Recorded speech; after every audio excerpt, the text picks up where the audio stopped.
While the Balancays desperately fight to keep the shield intact, Colin battles Finn. Max sacrifices himself to give Colin more power, but even that isn't enough. As the shield wanes and Colin begins to weaken, his older brother Liam emerges, having followed Finn to the Otherworld and gotten trapped. Together, he and Colin defeat Finn, saving the shield.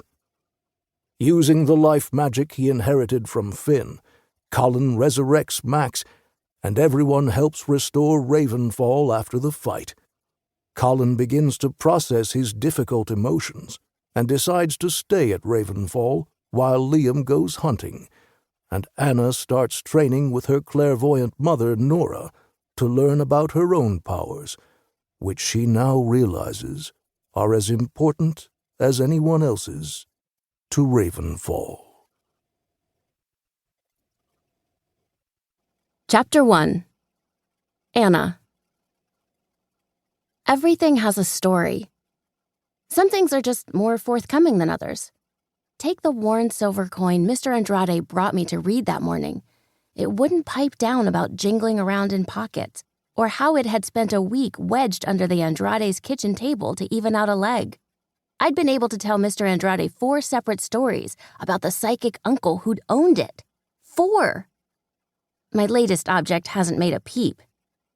Made of smooth, polished oak with a gold clasp, the chest is about the size of a small shoebox. There's an engraving of a patterned hand with the center 3 fingers straight up in a scout salute, the thumb and pinky curving outward like petals at the base. In the middle of the palm is a wide, knowing eye that Colin said gave him the creeps. Something about it following him as he moved. I found it in my dad's study among his cluttered collection of magical objects, and have been trying and failing to read it for nearly half an hour. "Relax, Anna," Nora says from beside me. My mother and I are sitting at the kitchen table, a plate of gingerbread cookies and a freshly poured cup of Earl Grey before each of us, courtesy of the house. I'd asked for Irish breakfast, but there's no arguing when a 4-story ancient inn puts its foot down. "This sort of magic needs to flow naturally," Nora continues, as she twists her blonde curls up into a bun. "If you try to force it, you'll only stop it up." Easy for her to say. She's been using her psychic powers for decades now. I've had my psychometry abilities for less than a year, but I try to do as she says and relax, to let my magic flow naturally to the chest. Nora told me to picture it like a bridge between me and the object, and then to cross that bridge to find information.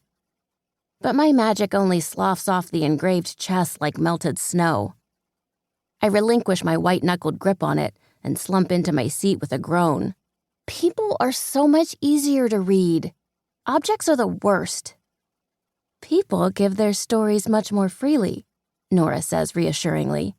"You'll get the hang of it, eventually, like you did everything else." I want to believe her, but I feel like I've come to a standstill. I made so much progress after Samhain thanks to Nora's lessons. Before, if I touched someone who'd seen death, I got a vision of it too. Now I can control whether I get a vision when I touch someone, and I've begun to see other memories besides just people's deaths.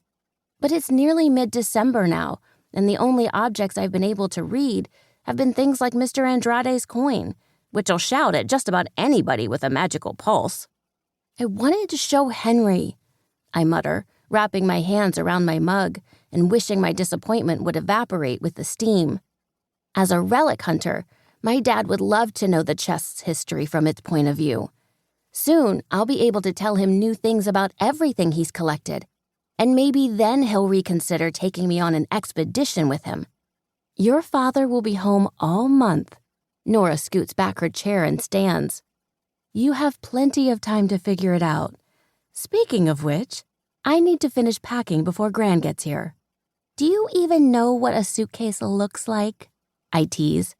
I'm 13, and I can't remember a single time Nora went on vacation. Uncle Roy and Aunt Elaine practically had to pry responsibility for the inn out of Nora's fingers to get her to go to Ireland with Gran for the week.